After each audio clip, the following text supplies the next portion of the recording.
281,886 divided by 33. What's the first step? What do I have to do? Estimate. Let's get a good estimate. So it's easier to find your estimate of your divisor and then figure out what you need to estimate over here, because if you have a multiple over here, then your division becomes much, much easier. So 33, what's the most important there? Is it the 3 in the tens place or 3 in the ones place?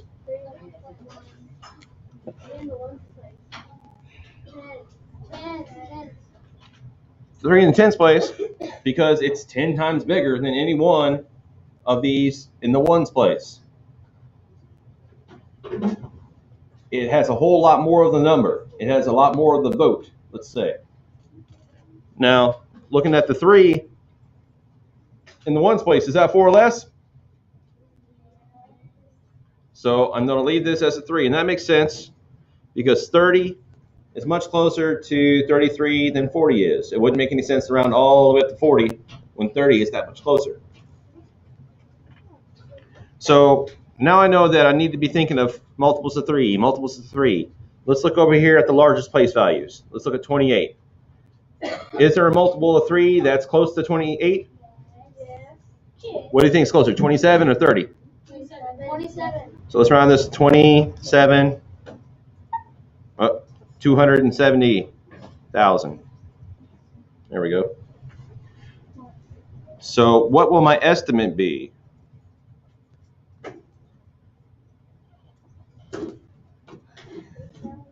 Well, do I see zeros?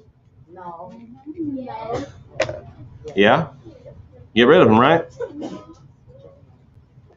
Now how many times will 3 go into 27? 9 times. And then how many zeros do I have? 1, 2, 3.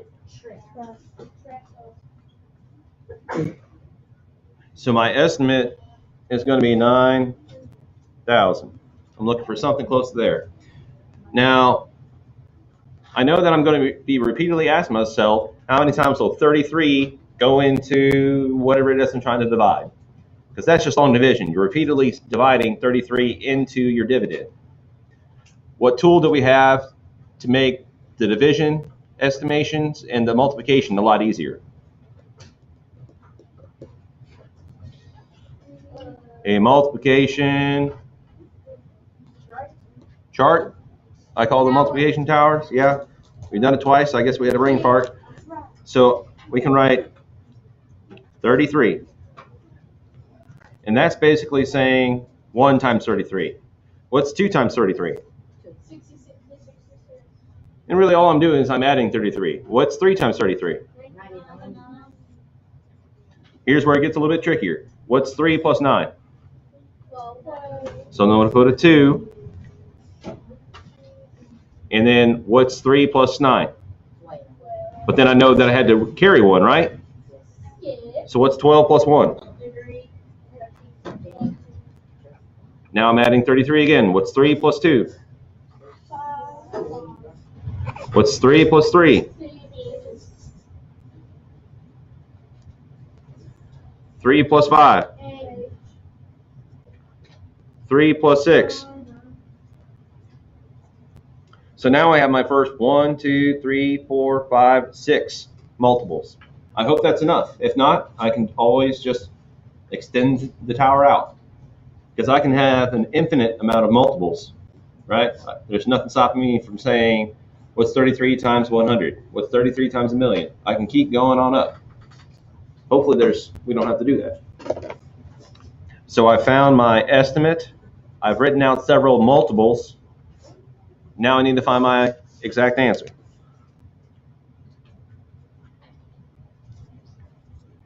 So we need to be asking ourselves, how many times will 33 go into 281,886?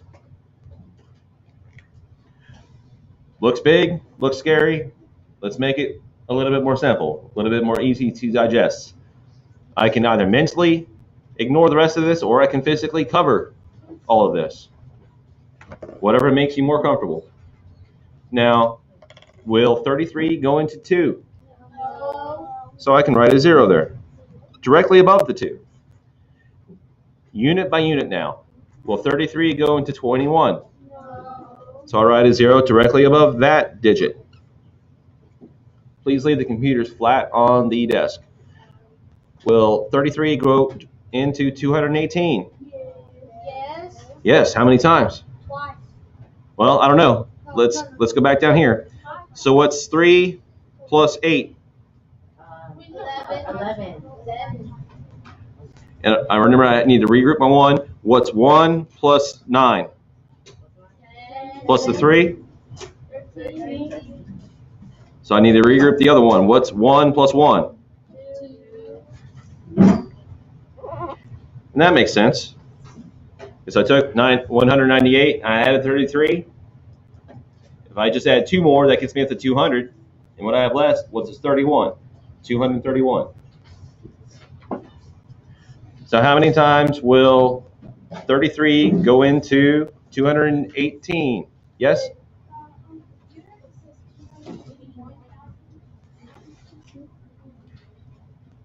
It says 281,000.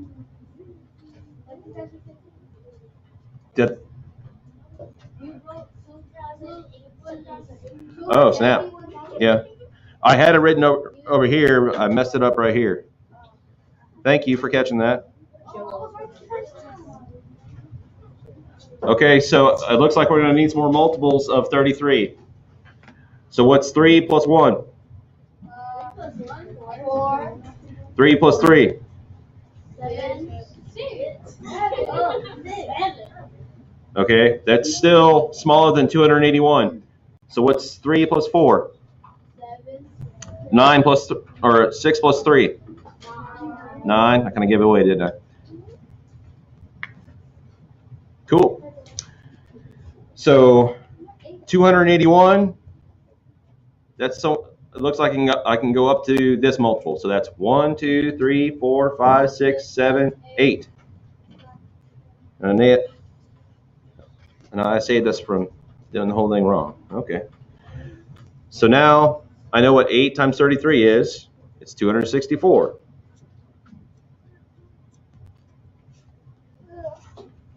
Now can I take 4 away from 1? No. Regroup. That becomes a 7. This becomes 11. 11 minus 4? 7 minus 6? 2 minus 2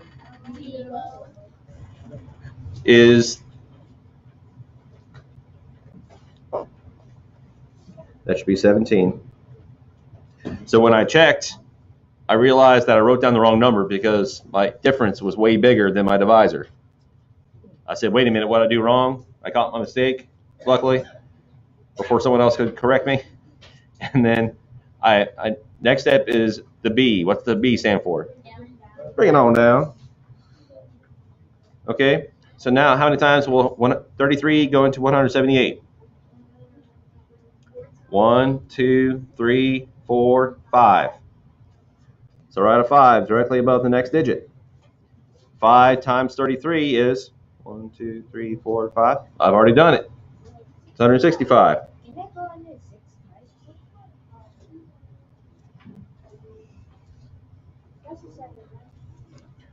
Yes, this is 178 minus 165. Now what is 8 minus 5? 7 minus 6. Is my difference smaller than my divisor? Yes. So bring it on down. How many times will 33 go into 138? 1, 2, 3, 4. We'll go in 5 times? Why not? Too big. So I'm going to write a 4. And then that's 132. Find the difference. Bring it down. How many times will 33 go into 66?